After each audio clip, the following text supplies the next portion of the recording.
Et ensemble, on va, bien aimés, nous ensemble, comme une seule personne, on va élever la voix. On va élever la voix et on va confier ce cri de louange et d'adoration que les Seigneur, nous voulons ce matin encore te bénir. Oui, ce matin encore, nous voulons te rendre toute la gloire. Oui, ce matin encore, nous voulons, Père, te remercier. Te remercier pour ce cri de louange et d'adoration. Te remercier, oh notre temps de Père, Seigneur, pour tout tes bienfaits. Ce matin encore, tu donnes encore l'opportunité à mon frère, à ma soeur d'être là. Tu donnes encore l'occasion à chacun de nous de pouvoir, oh oui, Seigneur, nous retrouver dans ce lieu, Seigneur. Et nous voulons comme une seule voix, Seigneur, comme une seule personne élever la voix. Et nous voulons ce matin encore te confier ce cri de louange et d'adoration. Nous voulons ce matin encore te recommander cet instant, Seigneur. Ce matin encore, oh oui, Seigneur, viens prendre le contrôle, Seigneur. Viens prendre le contrôle, Seigneur. Viens manifeste puissamment ton Seigneur. Viens dispose toutes choses. Viens, oh, ce matin, Seigneur. Et inonde de ta présence, Seigneur. Viens fais charger, Seigneur, ce lieu de ta présence, Seigneur. Nous te bénissons et nous te rendons pour ta grâce, Seigneur. Merci, mon Dieu. Merci, mon roi. Merci encore de manifester et de proclamer puissamment ton Seigneur, parce que Père Dieu. Que toute la gloire te soit rendue, Seigneur. Que toute la gloire te soit rendue à toi, l'agneau, à toi, le consolateur. Que ton nom se manifeste et que toute la gloire te soit rendue. Des siècles et des siècles. Oh, Seigneur. Merci, Seigneur. Merci, Dieu. Merci, Seigneur. J'ai donné encore l'occasion à l'ancien d'élever la voix encore et de prier pour ceux qui demandent l'adoration. Tendre Père, ce matin, nous sommes venus dans ta présence. Pour te dire merci pour tout ce que nous avons pu bénéficier. Ta bienveillance, ton amour infini que tu manifestes pour chacun d'entre nous. Durant toute la semaine écoulée, il y a beaucoup qui sont tombés, beaucoup sont malades, beaucoup sont morts. Mais tu nous as fait la grâce ce matin de venir dans ta présence. C'est un honneur, un privilège. Et nous voudrons tout simplement te dire merci pour cette occasion que tu nous donnes de nous retrouver avec des frères et sœurs pour te célébrer. Notre Dieu, ce matin, nous voudrons, comme toujours, que tu sois au centre de ce lieu. Que tu sois le maître absolu de ce lieu. Que tout ce qui ne te confesse pas, tout ce qui est contraire à ta volonté, soit chassé dans ce lieu. Au nom de Jésus. Je te bénis pour le groupe du corps. Je te bénis pour ton serviteur qui est à la charge de produire ce culte. Je te bénis, Seigneur Dieu, pour l'auditoire. Je te bénis pour ta parole. Je te bénis pour tout ce qui sera fait, la Sainte Seine. Oh, les offrandes, les tirs. Je te bénis. Je te remets aussi, oh, entre des mains ceux qui sont en route. Seigneur, presse des pas, afin que l'unique mission de Dieu. Seigneur, nous voulons bénir et célébrer le nom de Jésus. Seigneur, merci et prends toute la place. Prends toute la place, Saint-Esprit, prends toute la place. Et viens nous soutenir, viens nous aider à élever Jésus. Viens glorifier ton nom. Au nom de Jésus. Amen. Amen. Gloire à Jésus. Que le nom du Seigneur soit glorifié et que toute la gloire soit rendue. Encore un excellent prix de louange et d'adoration en ce dimanche 28 juin 2026. Je vous invite encore à prendre nos Bibles. On va prendre nos Bibles et on va aller dans le livre de Psaume. Le Psaume 18. Le Psaume 18. Donc on va prendre nos Bibles, le Psaume 18. Quand vous êtes, je fais la lecture. Il est long, on ne va pas lire tous les 50 versets, mais on va lire de 1 jusqu'à 8, et puis de 48 jusqu'à 49. Ok, je fais la lecture. Il est dit, Psaume 18, verset 1. Au chef des centres, du serviteur de l'Éternel, de David, qui adressa à l'Éternel les paroles de ce cantique, lorsque l'Éternel lui délivrait de la main de tous ses ennemis et de la main de Saül. Il dit, au verset 2, je t'aime, ô Éternel, ma force. Éternel, mon rocher, ma forteresse, mon libérateur, mon Dieu, mon rocher où je trouve un abri, mon bouclier, la force qui me sauve, ma haute retraite. Au verset 4, il dit, je m'écris, loué soit l'Éternel, et je suis délivré de mes ennemis. Au verset 5, il dit, les liens de la mort m'avaient environné, et les torrents de la destruction m'avaient épouvanté. Au verset 6, il dit, les liens du sepulcre m'avaient entouré, les filets de la mort m'avaient surpris. Au verset 7, dans ma détresse, j'ai invoqué l'Éternel. Alléluia. J'ai crié à mon Dieu, et de son palais, il entendit ma voix. Et mon cri est parvenu devant lui à ses oreilles. Au verset 8 dit, la terre fut ébranlée et trembla. Les fondements des montagnes frémirent et il fut ébranlé parce qu'il était irrité. Et on descend jusqu'au verset 48. 48. Au verset 48, il dit, au verset 47, pardon, vive l'Éternel et béni soit mon rocher, que le Dieu de mon salut soit exalté. Au verset 48, il dit, le Dieu qui est mon vengeur, qui m'a assujetti des peuples, qui me délivre de mes ennemis, tu m'élèves au-dessus de mes adversaires, tu me sauves de l'homme violent. Au verset 50, il dit, enfin, c'est pourquoi je le louerai parmi les nations, ô Éternel, et je chanterai à la gloire de ton nom. Amen. Amen. Amen. Effectivement, c'est ce que nous allons faire ce matin. Ce matin, nous allons le louer parmi les nations. Ce matin, nous allons chanter à la gloire de son nom. C'est pourquoi je vais vous inviter donc à prendre le recueil. Et nous allons chanter ce cantique, le numéro 3. À l'Éternel, et je suis délivré de tous mes ennemis. Je me crie, loué soit l'Éternel, et je suis délivré de mes ennemis. Oh, je me crie, loué soit l'Éternel, et je suis délivré de tous mes ennemis. Je me crie, loué soit l'Éternel, et je suis délivré de mes ennemis. Je me crie, loué soit l'Éternel, et je suis délivré de tous mes ennemis. Je me crie, loué soit l'Éternel, et je suis délivré de mes ennemis. Je me crie, loué soit l'Éternel, et je suis délivré de tous mes ennemis. Je me crie, loué soit l'Éternel, et je suis délivré de mes ennemis. Amen. On va prendre 1 Corinthiens chapitre 11, au verset 17. Chapitre 11, au verset 17.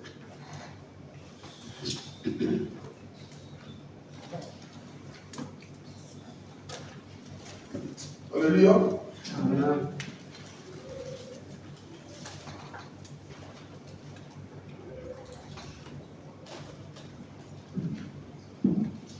Je fais la lecture.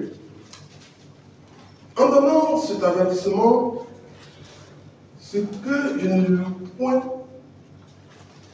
c'est que vous vous rassemblez non pour devenir meilleur, mais pour devenir pire.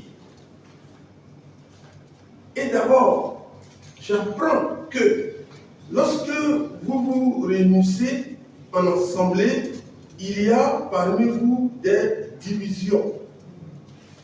Je le crois en partie, car il faut qu'il y ait aussi des sectes parmi vous.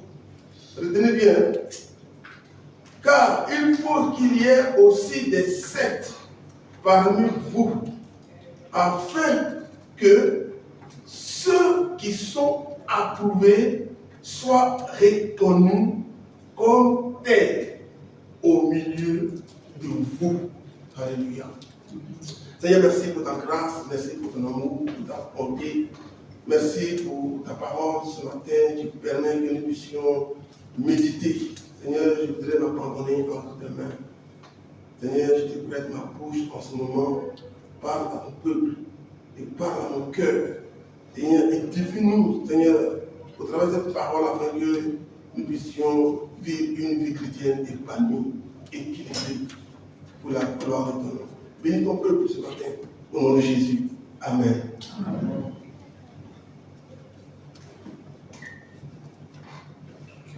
Et l'apôtre Paul donne un avertissement. Il dit, j'ai appris, parce qu'on lui a fait parvenir les nouvelles. Il dit, je crois en partie. Il dit, quand vous vous réunissez, j'entends dire qu'il y a des divisions parmi vous. Il y a des sectes. Il y a des petits groupes. Les sectes, on dit sectes, c'est des petits groupes. Et les sectes, en général, les petits groupes naissent querelles. À des querelles. Des querelles. Et chacun, il y a des groupes qui se... Il y a toujours dans les groupes là, il y a toujours un leader, c'est lui-même. La division, voilà, la division. Dans d'autres versions, division. Et il dit qu'il faut que cela arrive. Il faut que cela arrive. Pour que ceux qui sont approuvés soient reconnus. Alléluia. Au chapitre 3, donnez-moi le temps, please. Au chapitre 3,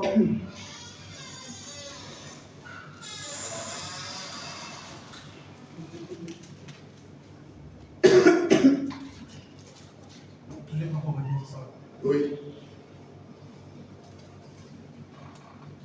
Au chapitre 3, il parle de l'œuvre de chacun qui sera éprouvée par le feu. L'œuvre de chacun qui sera éprouvée par le feu. Mais, quand l'apôtre Paul nous dit, il parle au Corinthiens pour dire qu'il faut que cela arrive. Et Dieu ne permet pas la division, les sectes, les querelles dans l'église, non. Mais Dieu se sert de ce que Dieu se sert de chaque situation pour évaluer son église, pour évaluer les chrétiens. Amen. Amen. Dieu se sert des événements malheureux dans l'église, ou même dans les familles, ou soit dans les couples, ou soit dans les relations entre amis.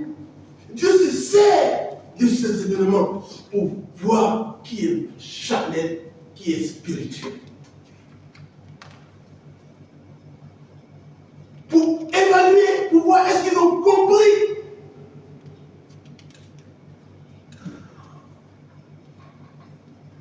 Les sectes, les divisions, les querelles. Dieu, c'est pas Dieu qui permet. Mais lorsque cela arrive, Dieu se saisit de cette occasion pour évaluer qui est réellement de Dieu, qui est spirituel, qui est charnel. Le tamis, quand on tamise, 90% quand on tamise, on cherche ce qui est bon et ce qui reste poubelle. On tamise, on évalue. Je me souviens quand nous étions à Boaké, dans notre assemblée, il y avait deux pasteurs. Il y avait le pasteur principal et puis le pasteur assistant. L'église allait bien. Tout allait bien. Il y avait du monde. Et un jour, il y avait un problème. Un problème qui a divisé l'église. C'est ce jour-là. Nous étions partis. Le pasteur second, il a commencé à faire des réunions parallèles à l'église. Moi, je me souviens, on était fiancés à cette époque. Ma fiancée et moi, à l'époque, on est partis à cette réunion-là. Mais il fallait le discernement. Quand tu écoutes le programme du pasteur, ce qu'il veut faire, mais tu veux me mettre avec lui. Il a nommé des frères dans l'église. Il y en a qui étaient appelés. Il les a nommés. Mais c'était en parallèle avec l'église. Et le pasteur appelait alors. Mais le travail était bien fait dans le secret. Il avait des attirants, des frères qui le cautionnaient. Et ça a éclaté. Le pasteur est parti créer une église qu'on appelait Mesa, un mouvement qui a amené plein de chrétiens sont partis. Et quand le pasteur est parti, je vous épargne les détails. Quand il est parti, l'église, c'était compliqué. Le pasteur qui était là, c'était comme tout le monde lui jetait la pierre. C'est lui qui était dur. Mais cet homme, il est resté calme. Bien-aimé, quand quelque chose ne vient pas de Dieu, là, vraiment, c'est beaucoup. Et de façon surprenante, pour nous, humainement parlant, Dieu savait tout. Ce pasteur cachait quelque chose qu'il n'a pas dit à tous ses supporters. Même quand dans l'église, nous devons nous dire la vérité. Nous devons dire la vérité. Parce que si vous aimez un frère, vous aimez une soeur, et que vous ne lui dites pas la vérité, vous l'encouragez à sa perte. Mais quand tu lui dis la vérité, là, parce qu'il y a personne qui le suit, il va se mettre en cause et il va revenir à la raison. Ce pasteur, 3 mois après, il est devenu musulman. Il est tombé plus bas. Il est devenu musulman. Et aujourd'hui, pour nous parle, il est encore musulman. Mais pas n'importe quel musulman. Et pour le monde musulman, c'était un trophée. Ils l'ont exhibé à la télévision nationale. Il va jusqu'à déclarer qu'il n'a pas besoin de Jésus pour être sauvé. C'est un scandale. Mais ce qui m'a réjoui, des frères honnêtes, des frères sérieux, venaient un à l'église pour dire, pasteur, pardon, le vent était trop fort. On revient à la maison. Et les frères revenaient, un à un, ils venaient. Et d'autres sont restés. Il y en a qui sont morts. Il y en a qui sont revenus. Du scandale. Quand ça arrive, ce n'est pas Dieu qui permet, je le dis, ce n'est pas Dieu qui permet, mais Dieu se saisit pour évaluer qui est converti, qui n'est pas converti. Dieu va évaluer l'œuvre de chacun. Au chapitre 3, il parle de feu. Le feu, comme de l'or est éprouvé, par le feu, nos œuvres seront éprouvées aussi par le feu, c'est-à-dire les épreuves, les difficultés. Et vous savez, il n'y a rien de triste que les querelles. Les querelles, ça retarde, ça ridiculise. Tu souffres de ton côté, l'autre souffre de son côté, et l'orgueil prend les dessus, et le diable creuse le trou, il creuse jusqu'à ce que vous soyez, l'autre soit d'un côté, et l'autre de l'autre côté, plus de contact. Par la grâce de Dieu, à nous réconcilier. Des querelles. Joseph, lorsque Joseph avait été vendu par ses frères, Joseph va être acheté. En Égypte, il sera premier ministre. La famine va arriver, ses frères vont partir en Israël et ils vont le reconnaître. Ce jour-là, Moïse a pleuré avec ses frères. Il a convoqué ses frères, il a dit à ses serviteurs de préparer. Il a mangé avec ses frères. Pendant qu'il était à table, il entrait dans sa chambre et il pleurait. Ses frères le pardonnent, lui les a reconnus. Et jusqu'à ce qu'il se dévoile à ses frères, il dit, c'est moi, Joseph, que vous avez vendu. Et tout Égypte était au courant que Joseph, ses frères sont venus. C'était la fête, ils étaient heureux. Écoutez ce que Joseph a dit à ses frères. Quand ses frères devaient partir pour dire à Jacob, pour aller prendre des parents et venir, il a dit à ses frères, en allant sur la route, ne vous querellez pas. Quand j'ai lu ces paroles, j'ai coulé de larmes. Après un bon moment comme ça, avec les frères qui les ont pardonnés, après un moment merveilleux où ils ont mangé, l'avenir est clair devant eux. Désormais, Joseph est le premier ministre. Ils ont droit comme on appelle, un passeport diplomatique. Ils peuvent rentrer, sortir. Qui va faire quoi de ça? Qu'est-ce qui querelle va faire quoi dans ça là?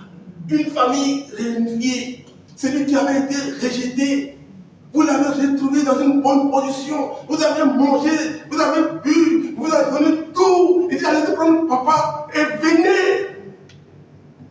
Querelle va faire quoi dans ça? Mais il prend soin de dire à ses frères en allant sur le trajet, ne vous querellez pas. Parce que le diable, lui, il cherche la petite étincelle, boum, pour détruire la joie, pour terminer l'image, pour vous éloigner, et puis il va régner. Les querelles. Et Dieu se sert de ces situations dans l'église pour évaluer les chrétiens que nous sommes. Bien-aimés, ce matin, Dieu veut nous dire, ne nous querellons plus. Ça ne profite à personne. Au contraire, ça nous détruit, ça nous ronge. Imaginez-vous un instant. J'ai un problème avec mes frères, c'est pas réglé. Et je viens, le frère il est là, il est assis là. Mais je serais ridicule. Qu'est-ce qui avant même de monter à la chair, pourquoi ne pas aller voir mon frère, pour dire mon frère, pardonne-moi, si je l'aime.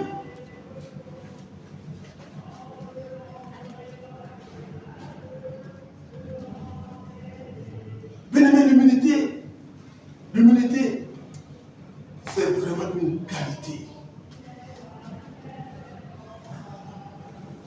L'humilité, c'est une qualité. Et Paul même, il en parle dans la lettre de Corinthiens, il dit, acceptez même quelques injustices. C'est-à-dire que prenez sur vous, pour qu'il y ait la paix, l'harmonie. Dieu va évaluer son église. Le retour de Jésus là, il ne va pas avoir un signe du ciel pour dire que Jésus va venir, donc les gens vont se ranger. Non, la Bible dit qu'il viendra comme un voleur, au moment où les gens s'y attendent pas. Et il va venir. Jésus va venir. Et aujourd'hui, les choses de Dieu, on le fait, bon, je vais aller, bon, je... Non, c'est-à-dire qu'on le fait, on n'a plus même la notion du temps. Mais prendre 1 minute, 2 minutes chez toi à la maison, méditer, lire, passer du temps dans la parole de Dieu, mais ça te profite. Le diable il travaille sans relâche dans le but de nous ramener là où Jésus nous a pris. Mais ne nous décourageons pas et ne lui laissons pas l'occasion d'atteindre ton objectif. Tous les jours, nous devons lui rappeler que Jésus l'a vaincu. Veillons aussi sur notre cœur. Alléluia. Amen. Il y avait en Angleterre une reine du nom de Marie. Et cette femme-là, elle persécutait les chrétiens. Elle les faisait tuer. Et à tel point que les chrétiens n'avaient plus où aller. Donc ils ont décidé de quitter l'Angleterre pour venir en Suisse. Les chrétiens évangéliques, protestants, ils ont quitté l'Angleterre et ils venaient en Suisse. Chemin faisant, il y a eu une querelle. Et ils se sont dispersés. Ils ont même fait appel à Jean Calvin. Mais les gens qui étaient persécutés et dans la persécution étaient unis. Maintenant qu'ils sont sortis, ils sont libres pour profiter de cette communion fraternelle. Voilà, le diable attendait au tournant. Les buts. Il y en a qui sont arrivés en Suisse, mais ce n'est pas tous. D'autres, c'est parce qu'ils ne les attendaient plus. Bien-aimés, que cela ne soit plus au milieu de nous. Mais sachant une chose, si cela arrivait, Dieu va utiliser cela pour nous évaluer. Amen. Amen. Moi je dis toujours qu'une bonne amitié, quand tu aimes ta femme ou ta fiancée, s'il n'y a pas eu dispute, si vous n'êtes pas, s'il n'y a pas eu une preuve, votre amour n'est pas encore validé. Il y avait un pasteur qui avait reçu des fiancés et il a dit, est-ce que vous êtes, depuis que vous êtes fiancés, vous êtes en train de disputer? Il dit, non, pasteur, tout va bien, non, allez-y. Quand vous allez avoir des disputes, vous allez revenir. Allez-y encore. Mais il avait raison. Il dit, non, pasteur, tout va bien, non, allez-y. Quand vous allez avoir des disputes, l'autre va partir, et puis après, vous allez voir comment vous allez continuer là. Une bonne amitié, c'est après les épreuves.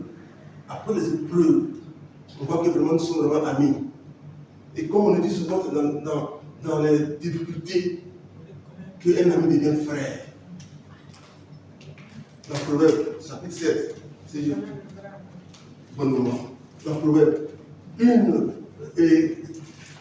dans les difficultés, un ami qui devient ton frère. Dans le livre du Proverbe. Bien aimé, on ne peut pas dire à quelqu'un, je t'aime bien parce que c'est mon ami intime. Et puis il y a un problème, tu peux sortir des paroles que. Mais là aussi, tu vas voir qui est devant toi. Dieu te parle. Dieu utilise ça pour vous évaluer. C'est comme si tu voyais le frère Noël parler du bateau Titanic. Le bateau est au quai, bien. Et puis on dit que ce bateau-là, il est bien. Ce bateau, on va connaître sa valeur, sa puissance, au bon milieu de la mer, entre la tempête, les orages, et quand ce bateau-là ne va pas couler, on est à ce bateau-là, il est bien. Oui, il faut être éprouvé. C'est quand tu es dans l'épreuve, c'est là où on voit, lui là, il passe. Lui là, il est chrétien ou il n'est pas chrétien. Lui là, on nous dit souvent, c'est au pied du mur qu'on voit le bon maçon. Oui, c'est dans l'épreuve. Un chrétien sans épreuve, il ne grandit pas.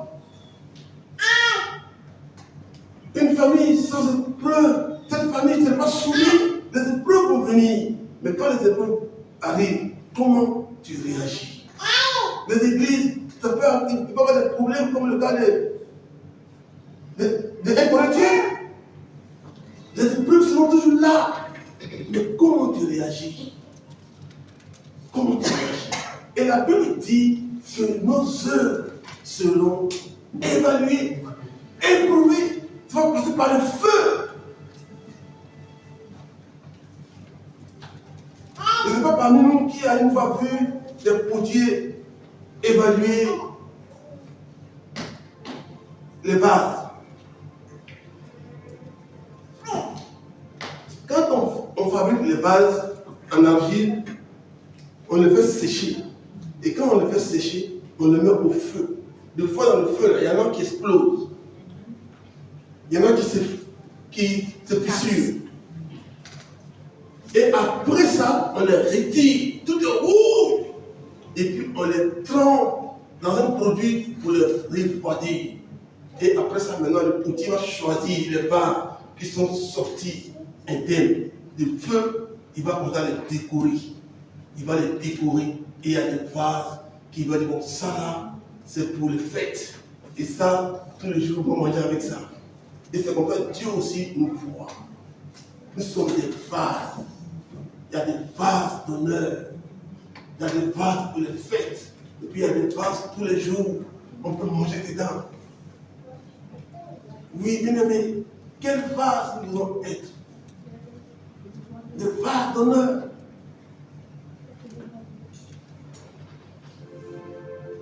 Bien aimé, Dieu décide ce qu'il veut de nous. Ce qu'il veut pour nous. C'est lui qui décide, c'est le potier qui décide. Et Dieu est le potier. On parle des dons dans le livre de Corinthiens. Les gens, ils avaient des dons. Mais ces dons qu'ils avaient là, ils n'avaient pas des dons parce qu'eux, ils ont des dons. Non, c'est Dieu qui leur a accordé les dons pour le bien de l'Église. Mais il y a un homme qui disait que moi, je suis plus spirituel que toi. Tant que tu es arrivé hier, nous, il y a longtemps, on est là. Dieu ne peut pas dire comme ça. Tu peux être l'ouvrier de la première heure. Et celui qui vient à la dernière heure, vous avez le même salaire. Alléluia. Dieu veut parler la même chose. Dieu n'est pas un homme. Dieu n'est pas un homme. Et dans le livre de Corinthiens, l'apôtre Paul a dit, mais qu'est-ce que nous avons? Et il a reçu. Tout ce que nous avons vient de Dieu. Tout ce que nous avons, que ce soit des dons, que ce soit nos positions dans le monde, les rangs qu'on occupe, tout ce que nous avons vient de Dieu. Donc il n'y a même pas sujet à s'enorgueillir. Il n'y a même pas sujet à s'enorgueillir. Et souvent c'est l'orgueil. C'est l'orgueil qui nous pousse. L'orgueil nous pousse à s'estimer plus supérieur, plus élevé que les autres. Non. Bien aimé, nous devons savoir une chose, que nous sommes tous des serviteurs les uns des autres. Et nous devons servir les autres. Nous devons nous servir. Oui, c'est en cela que Dieu nous a appelés. Priez les uns pour les autres. Imaginez-vous, tu prends un temps chez toi à la maison et tu te mets à prier pour chacun. Mais ce n'est pas 2 minutes pas faire. Si tu te mets à prier, tu es assis chez toi à la maison et tu es en train de prier pour chacun, mais tu vas passer des heures. Quand tu vas prier comme ça 1 jour, 2 jours, 3 jours, mais la haine va passer tout pendant dans le cœur. Si tu es sincère, où la haine va passer pendant dans le cœur. Mais quand tu pries pour quelqu'un, tu vas l'aimer.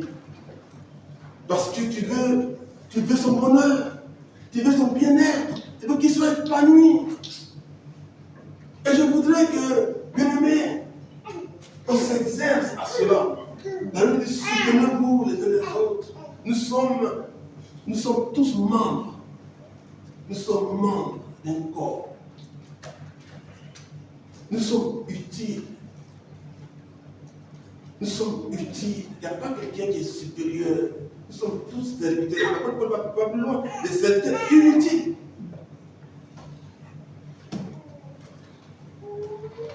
Mais servons le Seigneur. Servons le Seigneur. Mais Dieu, en réalité, est-ce que Dieu il a un besoin? Que Dieu il a tout. Il est capable de tout. Dieu il se suffit. Mais quand on nous appelle serviteurs les uns pour les autres, en réalité c'est les hommes qui s'occupent des autres. Mais quand tu sers ton frère, c'est Dieu que tu sers. Et Jésus m'a dit à Pierre, si tu m'aimes, paie mes brebis. Si tu m'aimes, paie mes brebis. Occupe-toi de mes brebis. Et nous devons, bien aimés, nous presser. Nous devons nous engager de façon désintéressée. Et souvent, on veut s'asseoir sur nos espoirs, tout ce qu'on a fait. Non, bien aimé, on n'a rien fait encore. Il y a beaucoup à faire. On n'a rien fait, il y a beaucoup à faire. Prions les uns pour les autres. Parce qu'un jour, Dieu va évaluer nos œuvres. Nous allons rendre compte à Dieu. Comment nous avons bâti. Comment nous avons servi le Seigneur. Et devant Dieu, il n'y a rien de caché.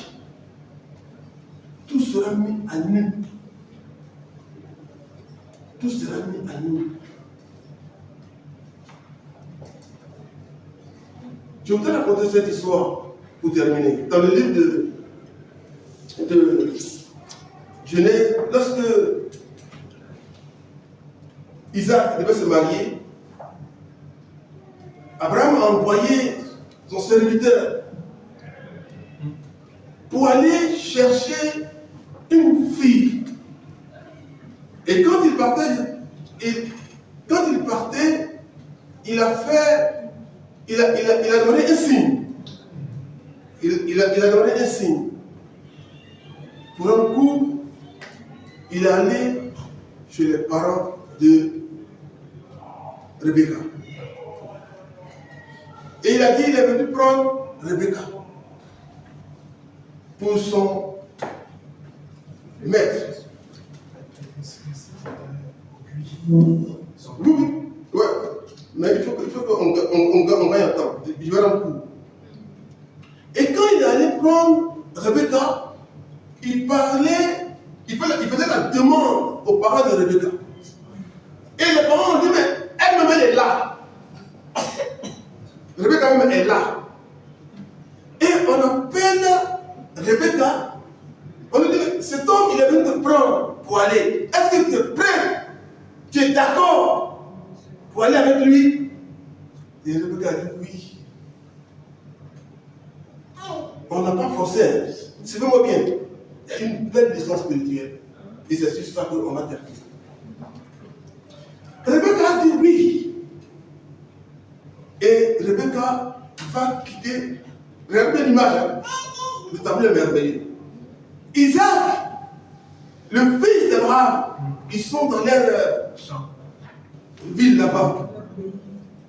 Abraham, Isaac, ils sont là-bas. Le serviteur est allé chercher Rebecca. Et Abraham et Isaac attendent son épouse.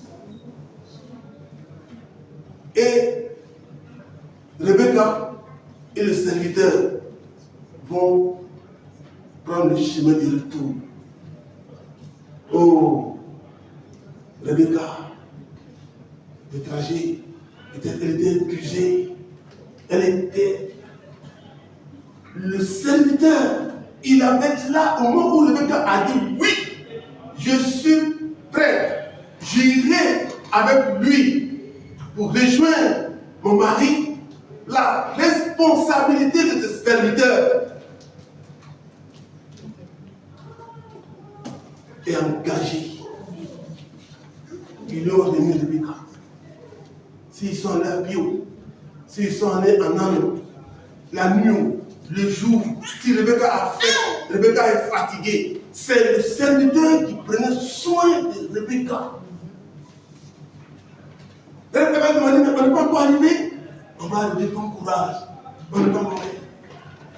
Jusqu'à ce qu'il amène Rebecca chez Isaac. Bien aimé, la leçon spirituelle, Rebecca représente l'Église. Et le serviteur, le Saint-Esprit. Isaac représente Jésus. Le Saint-Esprit conduit son Église. Amen.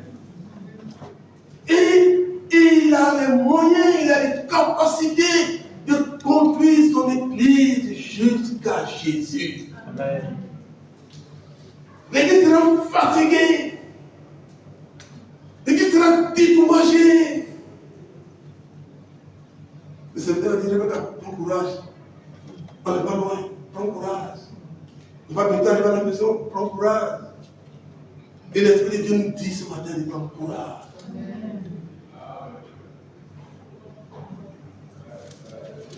L'Esprit de Dieu va nous conduire. La paix de celui qui nous a appelés. Il est fidèle. Dieu n'abandonne pas ses enfants. L'Esprit de Dieu bâtit son Église. Il y a des choses que nous, on ne voit pas. Si on regarde l'Église avec les yeux humains, mais on sera dégoûté. Voyons l'Église avec les yeux spirituels.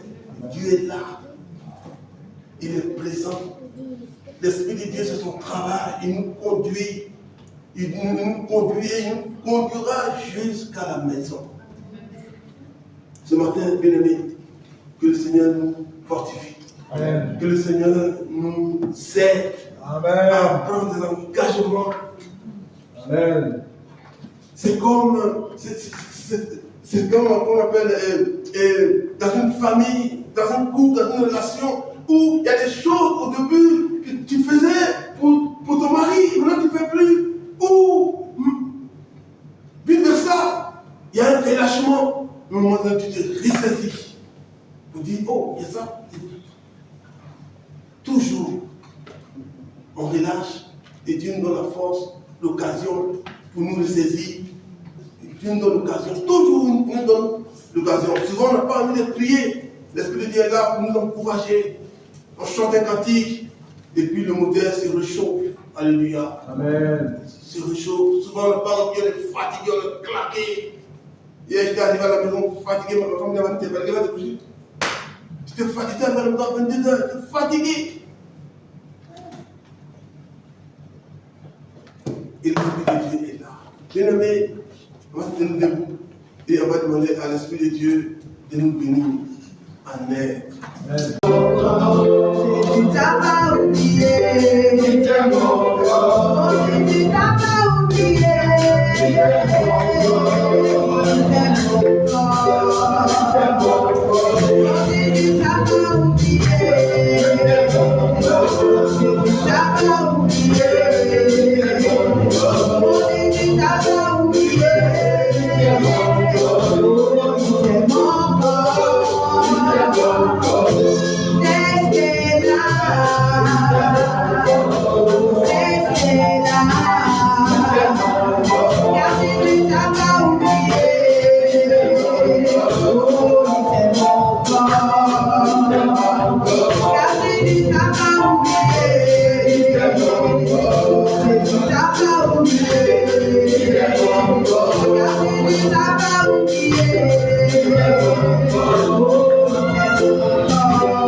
Alléluia.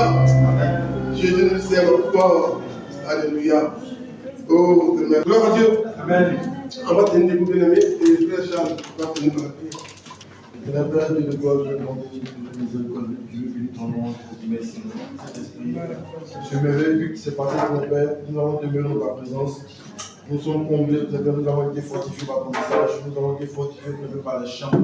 Nous te prions afin que tu puisses nous accompagner. Nous te prions pour la semaine à venir, afin que ta grâce te Père demeure dans le fil. Notre Père, fortifie-nous, Père, afin que nous puissions assister au Zoom des mardis et que nous puissions, Père, contempler ton Saint-Nom. Merci de l'accompagner chaque personne et de faire venir à l'église ceux qui sont malades. Amen.